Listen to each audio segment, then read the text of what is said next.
being used. It's good to hear young people's voices, things happening. It's added security in Spa Park. They feel that it's a good mix. So I think Spa Park's going to look fantastic in a few years' time and serve the community, which it was put there to do.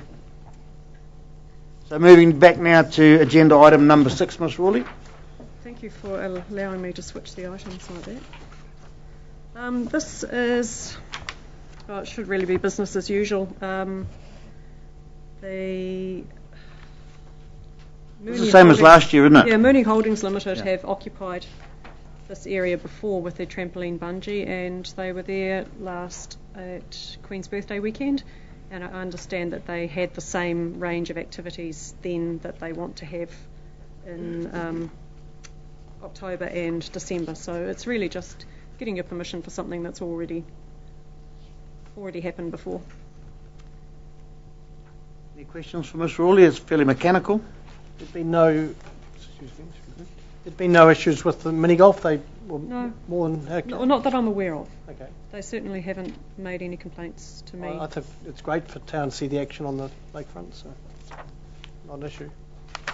Yep. It's repeating last year, and last year drew no complaints, did it? No. No. Councillor Downer? I was just curious, Alison, why they've only asked for 1 week in the school holidays and not the 2. They may have plans for the other week. Right. They may be going somewhere else. I don't know.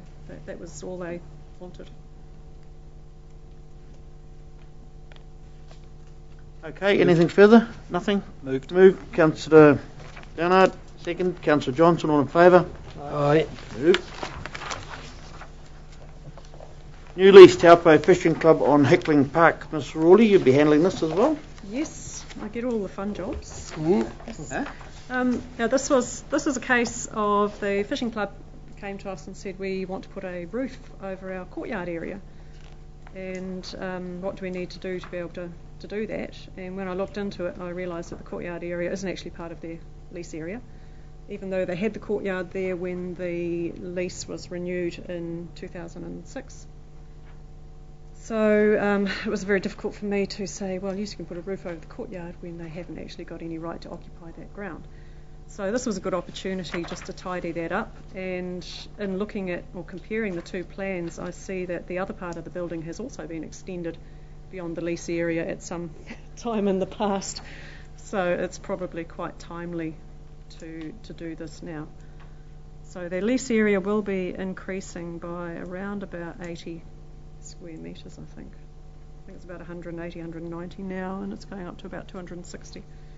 But it will allow them to, it essentially reflects the occupation that they already have, and it will allow them to put a roof over that courtyard area. Okay, open up to councillors. Again, it looks pretty mechanical. Councillor Dunnett? Yeah, just I'm curious, what part did they extend out the other side? Because that's always been there for as long as I know. Well, it may have been extended a long time ago then, but it's on the area that it was the boxing club that was in there for a while, wasn't it? Yeah. Well, if you look at the aerial photo, what it appears is that the brown part of the roof, well, let's say no, the white part of the roof was extended beyond the brown. Just out the front. Yeah, out the front. Yeah, and I'm not sure how long ago that was done. I didn't dig that deep. But the original lease that was granted doesn't include that area. You moved. Move it. Rex, is it? Yep. Councillor Mincher, second that. All those in favour? Aye. Good luck to the fishing club. Rex, second. Thank you very much. We'll do something to the fishery. Okay, agenda item number